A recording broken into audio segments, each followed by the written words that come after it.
Good morning dear, कैसे हैं आप लोग? मॉर्निंग भाई, गुड मॉर्निंग। बेटा थोड़ा सा ये वॉल्यूम तेज कर दो तो आवाज़ थोड़ी कम आ रही। और कैसे हैं आप लोग? हेलो, बस दुआएं हैं आप लोगों की, शुभकामनाएं हैं। और थोड़ा सा देर से जुड़े हैं, 10 मिनट वैसे भी जुड़ने में लग जाता है, तो मैं आप लोगों से ये रिक्वेस्ट कर लूँ कि आप लोग थोड़ा पहले से ही प्रयास किया करें, क्योंकि हम लोगों के हाथ में कुछ चीज़ें नहीं होती हैं। तो बगैर देर किए हुए आज हम लोग शुरू करते हैं एडवर्ब क्लास की। सिंपल एडवर्ब, रिलेटिव और इंटेरोगेटिव एडवर्ब की चर्चाएं हो चुकी हैं, और एडवर्ब की पोजीशन के बारे में भी डिस्कशन हो चुका है। तो आज है एडवर्ब क्लास। क्लास के बारे में तो डेफिनेशन जानते ही होंगे कि the group of words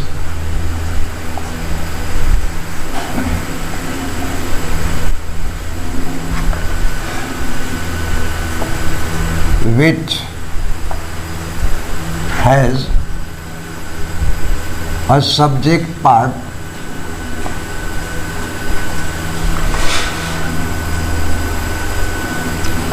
and a predicate part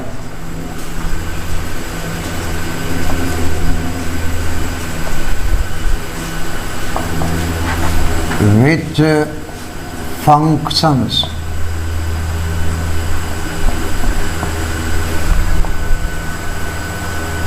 as an adverb।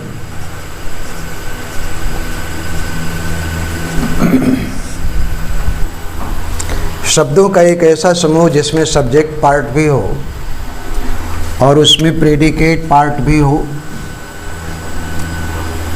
और जो काम करता हो एडवर्ब जैसा। एडवर्ब के बारे में आपको पता ही है कि 3-4 चीज़ों को मॉडिफाई करता है। कभी वर्ब को मॉडिफाई करेगा, कभी एडजेक्टिव को, और कभी दूसरे एडवर्ब को, और कभी कभी पूरे सेंटेंस को। तो और जो शब्दों का समूह जिसमें सब्जेक्ट पार्ट और प्रेडिकेट पार्ट होगा, जो नाउन जैसा काम करेगा वो नाउन क्लास, और जो एडजेक्टिव जैसा काम करेगा वो एडजेक्टिव जैसा, एडवर्ब जैसा जो काम करेगा वो एडवर्ब क्लास कहलाएगा। खैर, तो पहला हम ये देखते हैं, नाउन क्लास और एडजेक्टिव क्लास के बारे में चर्चा हो चुकी है कि नहीं? आप लोग बोलते जाएं, क्या नाउन क्लास और एडजेक्टिव क्लास के बारे में हम लोग डिस्कस कर चुके हैं? अगर नहीं हुआ है तो फिर हो जाता है, क्योंकि आज और कल दोनों दिन लैंग्वेज के लिए है। थोड़ा इधर टेस्ट पेपर भी 2 दिन से नहीं मिले हैं, वो भी आप लोगों को मिल जाएगा। तो पहला है adverb clause of time. Adverb clause of time बड़ी आसान भाषा में आप ये समझें, it is introduced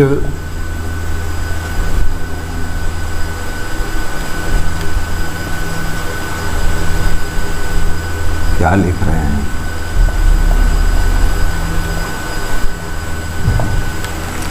by conjunction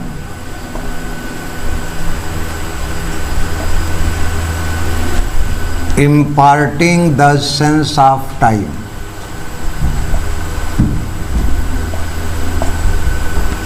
imparting the sense of time,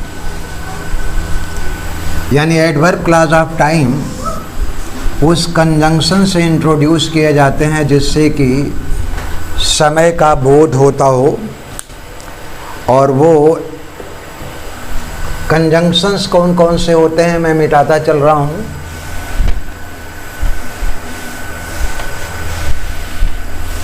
the conjunctions imparting the sense of time।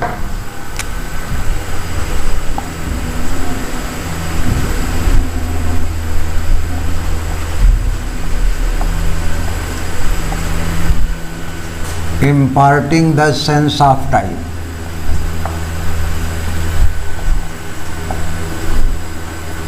वो कौन कौन से कंजंक्शन हैं जिससे समय का संकेत मिलता है, तो वो नोट कर लीजिएगा। When, while, as, just as, as soon as,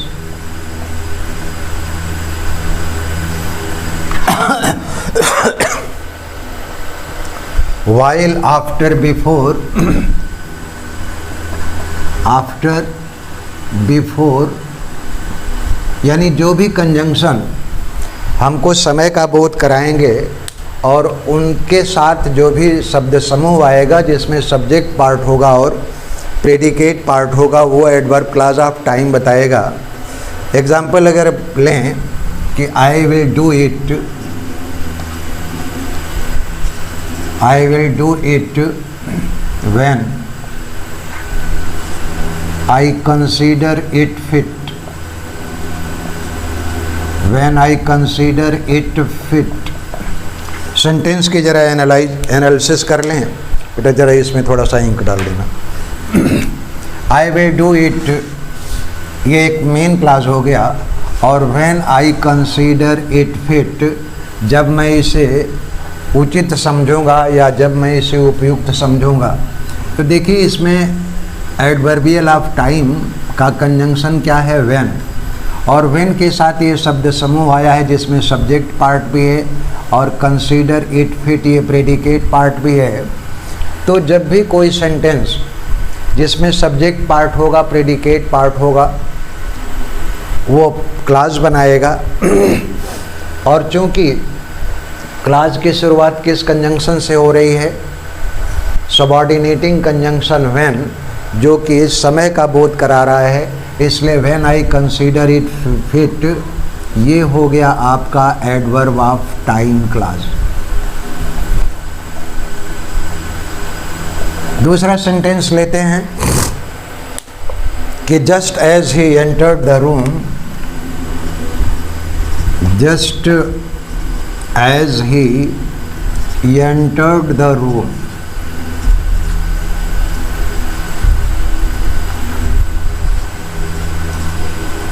just as he entered the room, the clock struck 12. The clock struck 12. इसमें जरा आप लोग बताइए कि सबऑर्डिनेटिंग कंजंक्शन एड शोइंग एडवर्बियल ऑफ टाइम कौन सा है। आप लोग जवाब भी देते चलें। जैसे ही वह कमरे में प्रवेश किया, हाँ, यानी जिस समय वो कमरे में प्रवेश किया, सेंस तो यही निकल रहा है ना कि जैसे ही यानी जिस वक्त, जिस पल, जिस क्षण वह कमरे में प्रवेश किया, द क्लॉक स्ट्रक 12, घड़ी ने 12 बजाए। तो जस्ट एज ये कंजंक्शन है जो समय का संकेत कर रहा है और इसी के साथ सब्जेक्ट पार्ट भी है और प्रेडिकेट पार्ट भी है। तो ये क्या हो गया, एडवर्ब ऑफ टाइम क्लॉज। दूसरा सेंटेंस लेते हैं, as he came into the room, as he came into the room,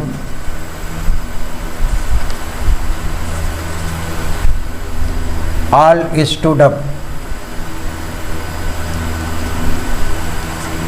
जैसे ही वो कमरे में आया कि सभी लोग खड़े हो गए। तो as he entered the room ये एडवर्ब क्लॉज ऑफ टाइम है। दो एक सेंटेंस मैं लिख रहा हूँ और आप लोगों को बताने होंगे कि उसमें एडवर्ब क्लॉज ऑफ टाइम कौन सा है। मिटा रहा हूँ, नोट किए होंगे आप लोग।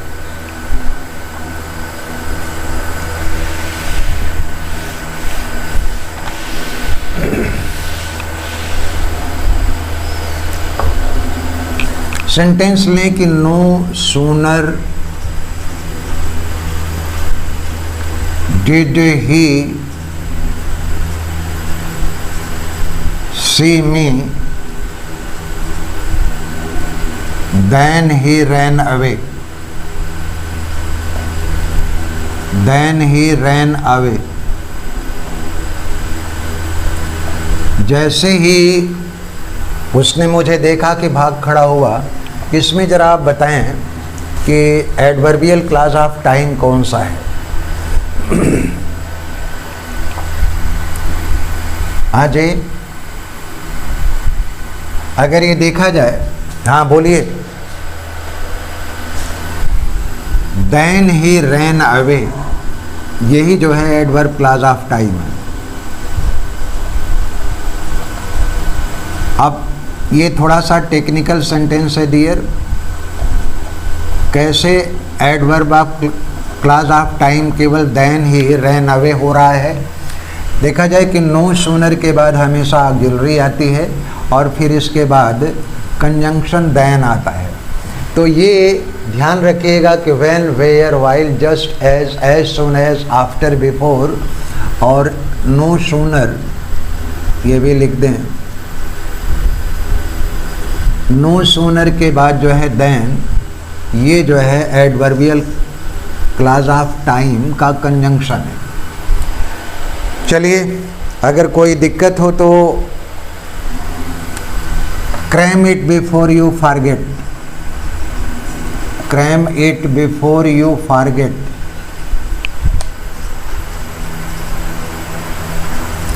इसमें बताइए कौन सा एडवर्ब क्लास ऑफ टाइम है?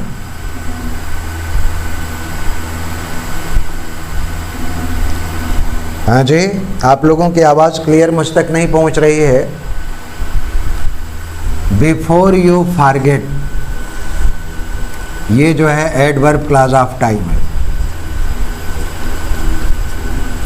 किसी को कोई कंफ्यूजन, कोई दिक्कत हो तो फिर से आप पूछते चलें। ये बेटा स्पीड सही है?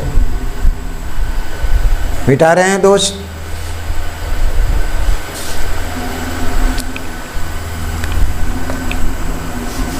He came before, he came after,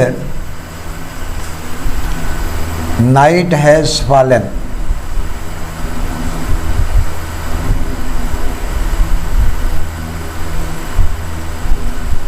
इसमें बोलिए कौन सा है? आफ्टर नाइट हैज़ फॉलन, ये एडवर्ब क्लास ऑफ टाइम है। क्योंकि हो गया। चलिए मिटा रहे हैं। हेलो बेटा, उधर से आवाज़ क्लियर सी नहीं आ रही।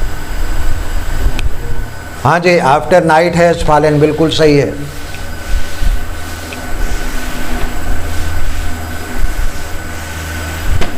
Next adverb clause of place.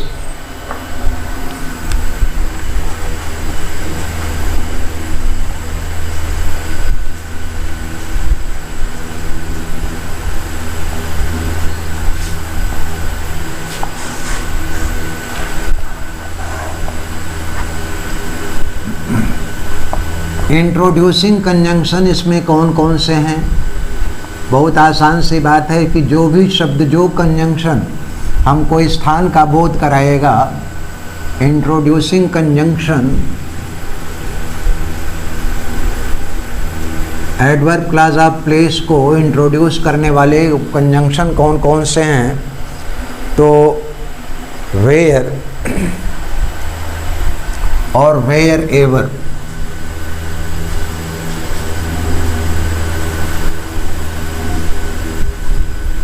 Where ever, ये दो कंजंक्शन ऐसे हैं जो स्थान का संकेत कराते हैं, बोध कराते हैं। एग्जाम्पल अगर में कि where you live, where you live, I live, इसमें बोलिए कौन सा एडवर्ब क्लास ऑफ प्लेस है?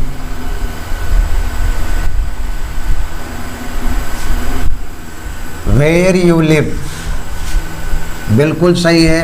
वेयर ये एडवर्बियल ऑफ प्लेस का कंजंक्शन है। इसके साथ जो है आपको सब्जेक्ट पार्ट भी मिल रहा है, प्रेडिकेट पार्ट भी मिल रहा है, लेकिन ये अपना कंप्लीट सेंस नहीं दे रहा है। लेकिन वेयर से प्लेस का संकेत हो रहा है, इसलिए एडवर्ब क्लॉज ऑफ प्लेस है। दूसरा एग्जांपल लेते हैं कि they can stay where they feel comfortable. They can stay where they feel comfortable.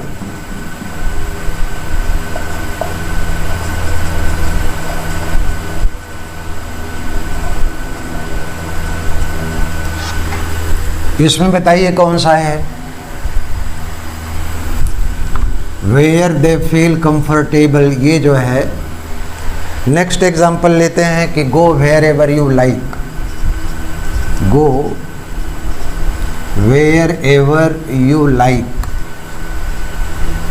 जाइए जहां आपकी मर्जी हो या जहां आपको अच्छा लगता हो वहां जाइए। इसमें बोलिए एडवर्ब क्लॉज ऑफ प्लेस कौन सा है?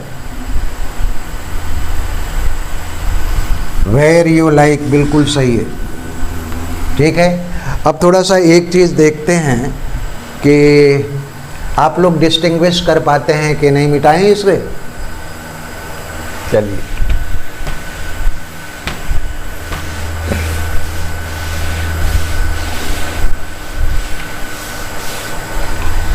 सेंटेंस लेते हैं कि दिस इज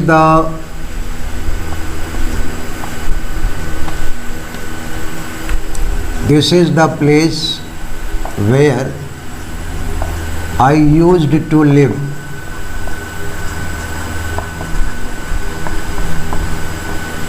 और दूसरा, I have placed it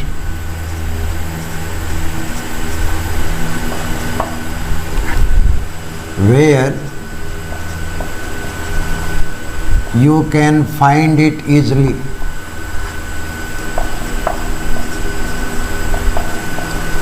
dear, इसमें इंट्रोड्यूसिंग कंजंक्शन दो हैं वेयर, दोनों सेंटेंस में। आपको ये बताना है कि कौन सा इसमें एडवर्ब क्लॉज है और पहला सेंटेंस कौन सी क्लॉज है।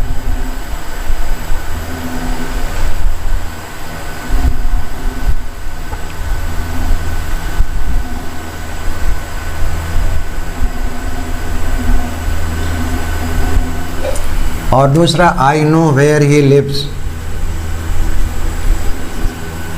आई नो वेयर ही लिव्स। इन तीनों सेंटेंस में बताइए कौन कौन सी क्लॉज हैं। नीलम, मेरी बात सुन रही हो? तो तीनों सेंटेंस में आप बताइए कि कौन कौन सी क्लॉज है।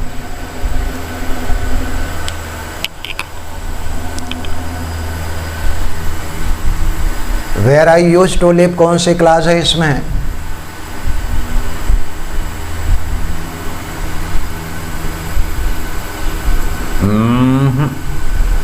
दूसरा सेंटेंस,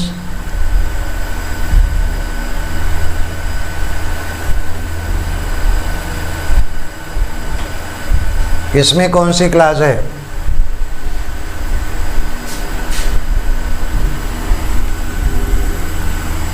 और तीसरे में कौन सी है? तीसरे में बिल्कुल नाउन क्लॉज है। क्यों? इसलिए कि नो का जो है ये ऑब्जेक्ट बन रही है वेयर ही लिव्स, राइट। और पहले सेंटेंस में सीधी सी बात है कि वेयर, यद्यपि ये रिलेटिव एडवर्ब है, लेकिन इसके तुरंत पहले आपको क्या मिल रहा है? नाउन। तो प्लेस को मॉडिफाई करने वाला ये शब्द समूह मिल गया। इसलिए मैंने बताया था कि जब भी नाउन या प्रोनाउन के बाद कोई रिलेटिव एडवर्ब या रिलेटिव प्रोनाउन मिल जाए तो एडजेक्टिव क्लॉज बना देगा। तो पहला क्या है? ये एडजेक्टिव क्लॉज है। और दूसरा है I have placed it where you can find it easily, यही केवल जो है वो एडवर्ब क्लॉज ऑफ प्लेस है। Adverb clause of place, right. तो सीधा सा ये ध्यान रखिएगा कि नाउन क्लॉज भी इंट्रोड्यूस होती है रिलेटिव प्रोनाउन या रिलेटिव एडवर्ब से, लेकिन नाउन क्लॉज चूँकि 5 तरीके से काम करती है, कुछ लोग नहीं जानते होंगे तो कल इसकी भी चर्चा कर लेते हैं। मिटा दें इसे। चलिए आगे देखते हैं। हाँ चलो अभी तो। और एडवर्ब क्लॉज ऑफ कंडीशन,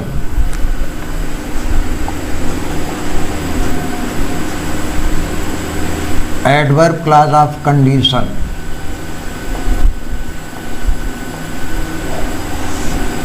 बोलिए।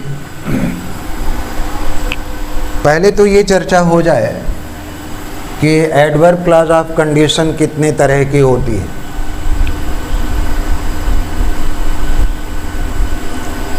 जवाब आना चाहिए दोस्तों, फिर दोबारा जोड़ेंगे हम लोग आज। कंडीशन कितने तरह की होती है?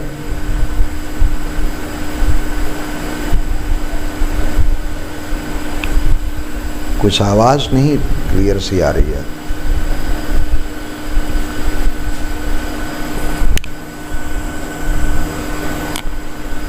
हेलो,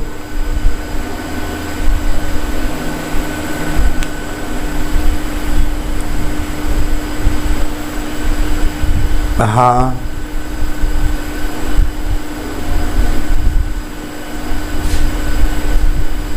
ठीक।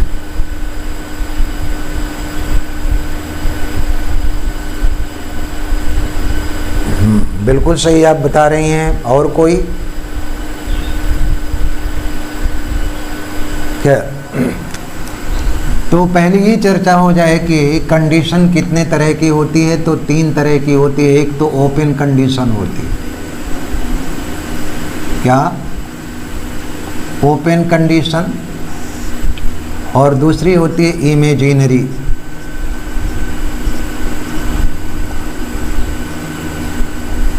और तीसरी होती है अनफुलफिल्ड।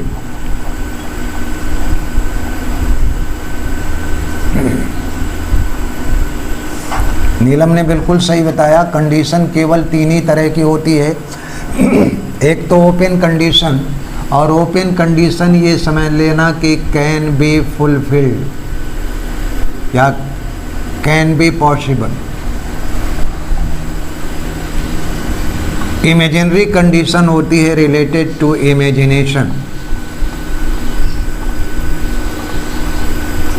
रिलेटेड टू इमेजिनेशन केवल इसमें कल्पना की जाती है, इच्छा व्यक्त की जाती है। और अनफुलफिल्ड ये हमेशा, it can never be fulfilled,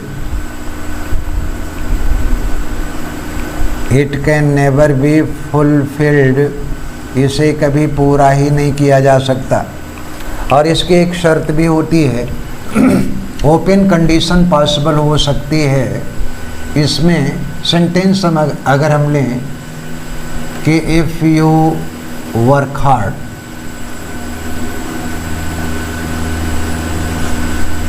you will pass.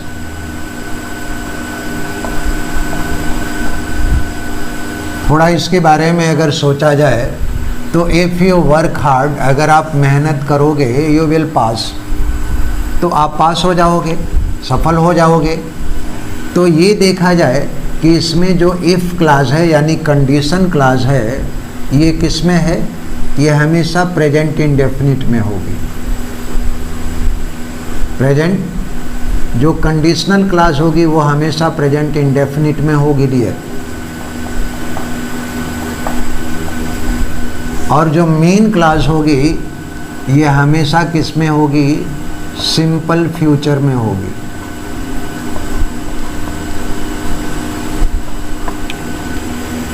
अगर हम इमेजिनरी कंडीशन की बात करें तो इसमें केवल कल्पना की बात होती है, लेकिन नियर पास्ट में होगी। इसी सेंटेंस को अगर हम कन्वर्ट कर लें इमेजिनरी कंडीशन में, तो if you worked hard,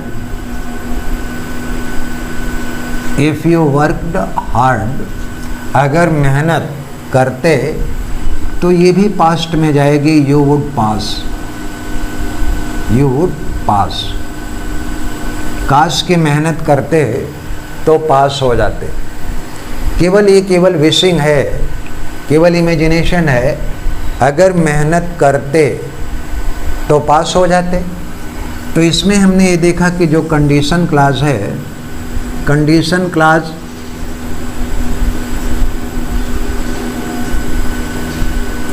is in near past.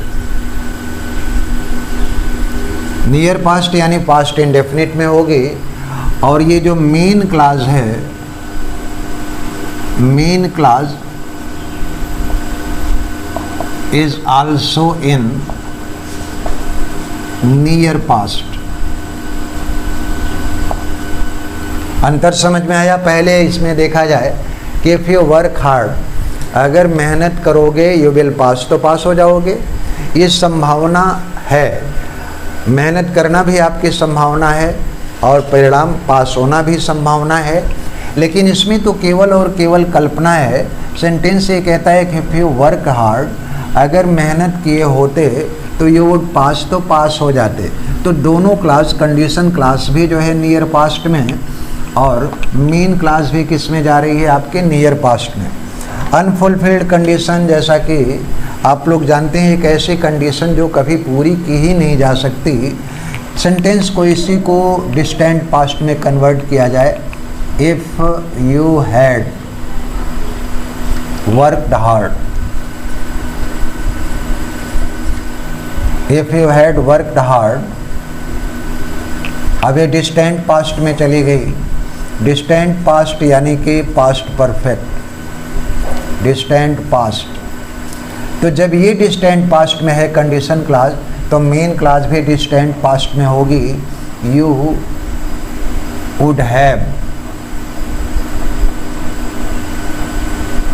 You would have passed. ये मेन क्लास किस में आ गई? ये भी डिस्टेंट पास्ट में हो गई। तो ये बात क्लियर हो गई कि ओपन कंडीशन हमेशा जो मेन क्लास होगी वो सिंपल फ्यूचर में होगी और जो कंडीशन शोइंग क्लास होगी वो प्रेजेंट इंडेफिनिट में होगी। ऐसे ही इमेजिनरी कंडीशन में दोनों मेन क्लास और जो है सबऑर्डिनेट दोनों क्लास जो है नियर पास्ट में जाएंगी। अनफुलफिल्ड कंडीशन में दोनों क्लास यानी कंडीशन शोइंग क्लास और मेन क्लास दोनों डिस्टेंट पास्ट में होगी।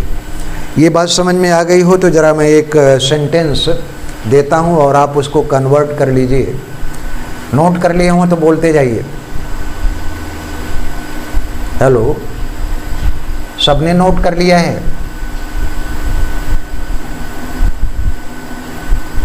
Okay, thank you dear.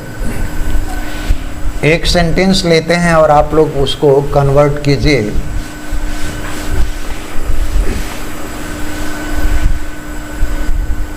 Ajay,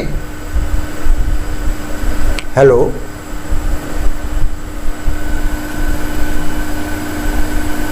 हाँ बोलें। नहीं, मैं अभी डिस्कस कर ले रहा हूँ। नहीं, बहुत कंडीशन नहीं होती, मैं अभी डिस्कस कर रहा हूँ सारी कंडीशन के ऊपर। ठीक है सौरभ जी, देखिए सारी कंडीशन डिस्कस कर लेते हैं। अगर सेंटेंस हम लें कि if you speak truth I will forgive you.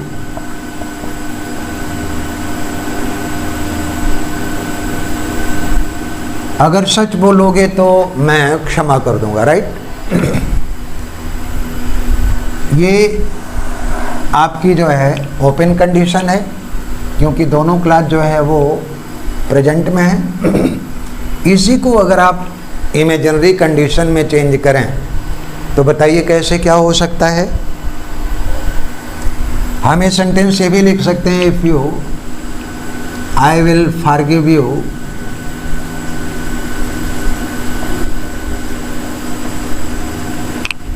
provided you speak truth, provided you speak truth। बोलिए, मैं आपको क्षमा कर दूंगा।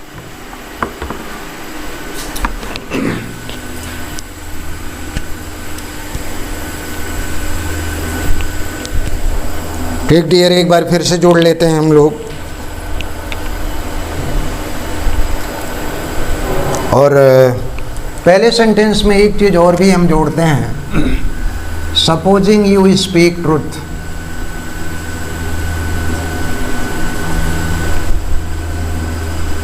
Supposing you speak truth, I will forgive you. ये मानते हुए कि तुम सच बोलते हो, आई विल फॉरगिव यू, तो मैं तुम्हें क्षमा कर दूंगा। अगर इन तीनों सेंटेंस को देखा जाए तो सेंस एक ही निकल रहा है कि नहीं? सौरभ बोलें। इफ यू स्पीक ट्रुथ, सच बोलते हो, अगर सच बोलोगे तो क्षमा कर दूं।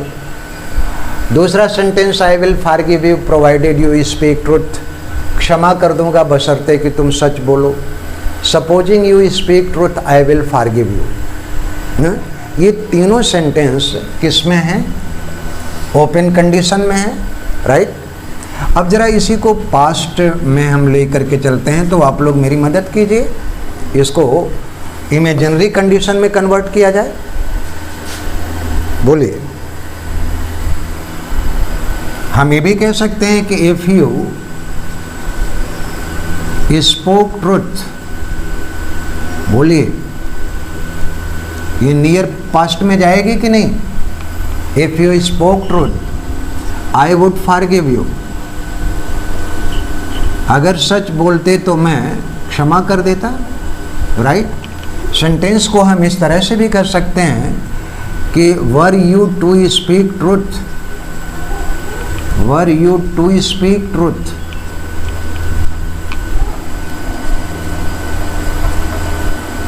आई वुड फॉरगिव यू, राइट। कोई दिक्कत है इसमें? इफ यू स्पीक ट्रुथ, है ना, were you to speak truth, काश कि तुम सच बोलते, आई वुड फॉरगिव यू, तो मैं तुम्हें क्षमा कर देता, राइट।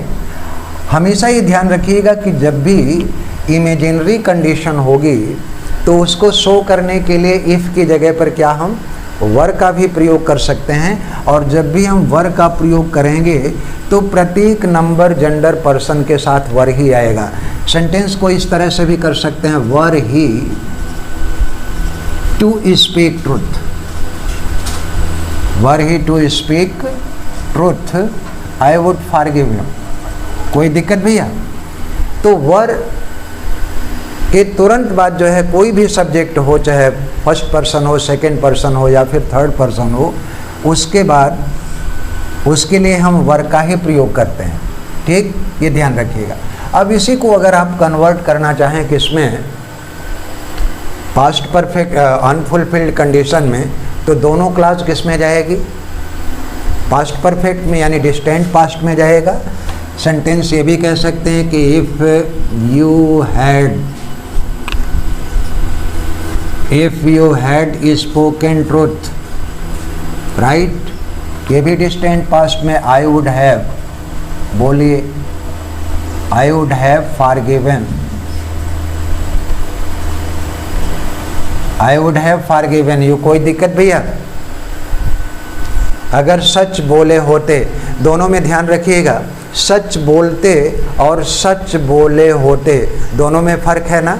सच बोलते यानी अभी हाल ही की बात, नियर पास्ट की बात की जा रही है, और सच बोले होते यानी कि डिस्टेंट पास्ट की बात की जा रही है। तो अनफुलफिल्ड कंडीशन में दोनों क्लास, चाहे वो कंडीशनल क्लास हो या फिर मेन क्लास हो, ये डिस्टेंट पास्ट, पास्ट परफेक्ट में होंगे। इमेजिनरी कंडीशन में दोनों क्लास, इफ़ क्लास या कंडीशन क्लास, ये नियर पास्ट में होंगी। और ओपन कंडीशन जो है, इसमें दोनों क्लास, इफ़ क्लास और जो है मेन क्लास, दोनों इफ़ क्लास हमेशा प्रेजेंट इंडेफिनिट में होगी और मेन क्लास वो सिंपल फ्यूचर में होगी। इतनी बात क्लियर हो गई सौरभ जी? और कोई शंका, कोई दिक्कत?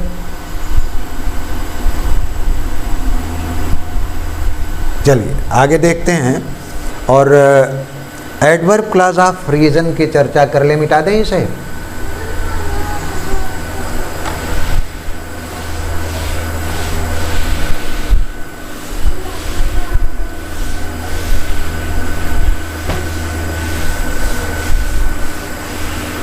हाँ बोलिए बोलिए बोलिए, हाँ बोलिए, हाँ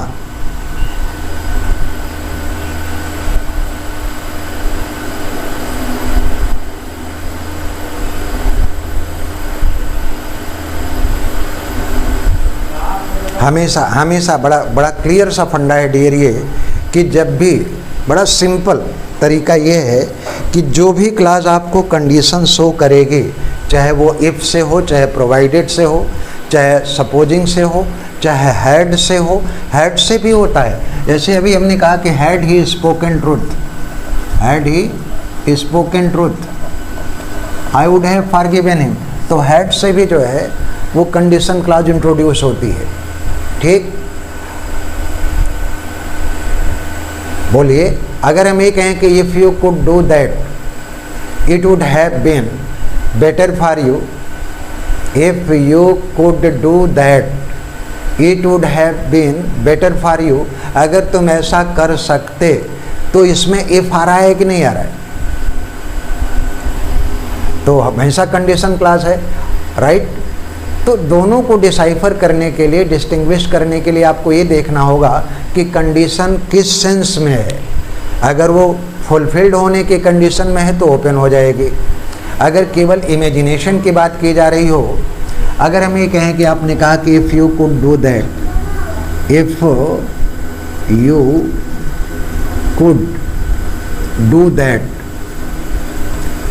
निश्चित रूप से ये सेंटेंस क्या शो कर रहा है हमको कि पास्ट में है, क्योंकि कैन का क्या है, पास्ट है। If you could do that it would be better for you, it would be better for you, तो आपके लिए ये बेहतर होता। लेकिन हम ये भी कह सकते हैं if you could do that, तो ये भी it would have been, it would have been better for you. बोलिए, ऐसा क्यों? क्योंकि कुड जो है, कुड का कोई डिस्टेंट पास्ट नहीं होता है, केवल पास्ट ही होता है। तो इसके साथ हम नियर पास्ट भी जोड़ सकते हैं और डिस्टेंट पास्ट भी जोड़ सकते हैं। सेटिस्फाइड? और अगर कोई दिक्कत हो तो आप सेंटेंस लिख लीजिएगा, कल इसके बारे में हम लोग डीप में और एलेबरेटली चर्चा कर लेंगे। बोलिए,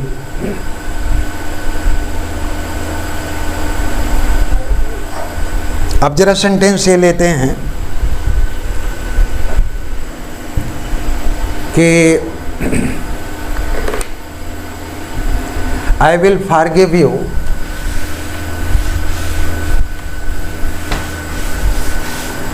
सेंटेंस आप बताइएगा सभी लोग, आई विल फॉरगिव यू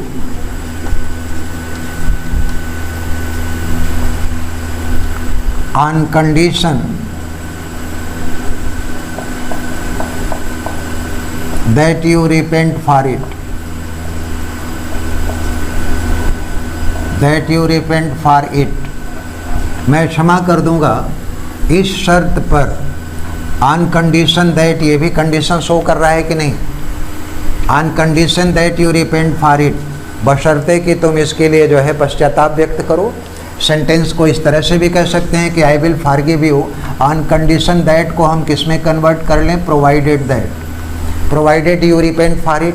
कोई दिक्कत? चलिए आगे बढ़ते हैं डियर, आगे बढ़ते हैं। Adverb clause of reason. आज तो विद्यालय होगा आप लोगों का,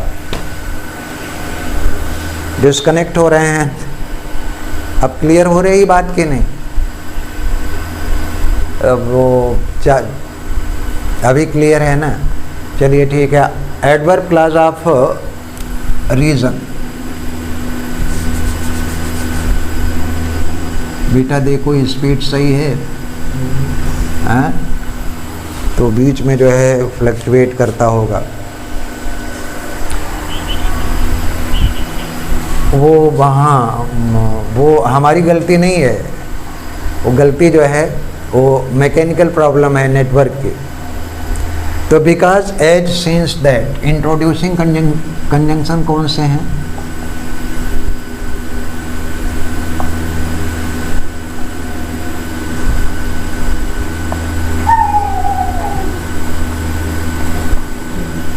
बिकॉज एज, सिंस और दैट, इस पर ध्यान देना है।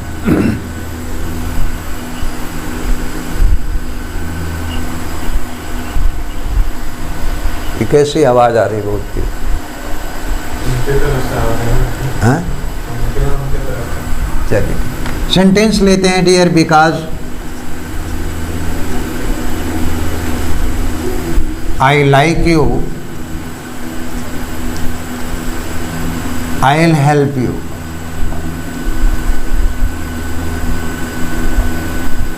इसमें बताइए कि कंडीशन हो, रीजन कौन सा शब्द समूह है जो रीजन शो कर रहा है? बोलें। बिकॉज आई लाइक, बिल्कुल सही है। अब जरा एक दूसरा सेंटेंस लेते हैं। आई एम ग्लैड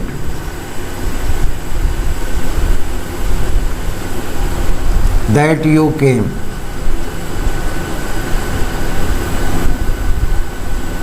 याद रखिएगा कि दैट जो है ये रिलेटिव प्रोनाउन भी है, ठीक है बेटा।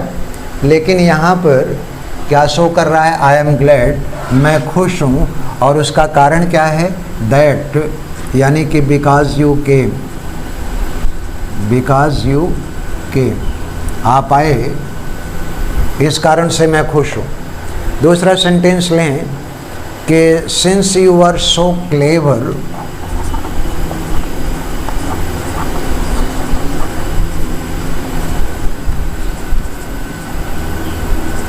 since you are so clever, you can untangle this knot. Untangle this knot. क्योंकि आप बहुत चालाक हो, you can untangle this knot, इस गुत्थी को आप सुलझा सकते हो। नॉट कहते हैं गांठ को, गुत्थी को भी कहते हैं, अनटेंगल कहते हैं सुलझाने को। You can untangle this knot, इस गुत्थी को आप सुलझा सकते हो। कारण कि since you are so clever, क्योंकि आप बेहद चालाक हो, इतने ज़्यादा चालाक हो। और since you swear, since you swear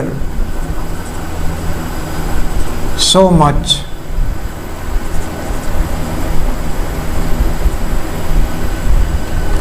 this put you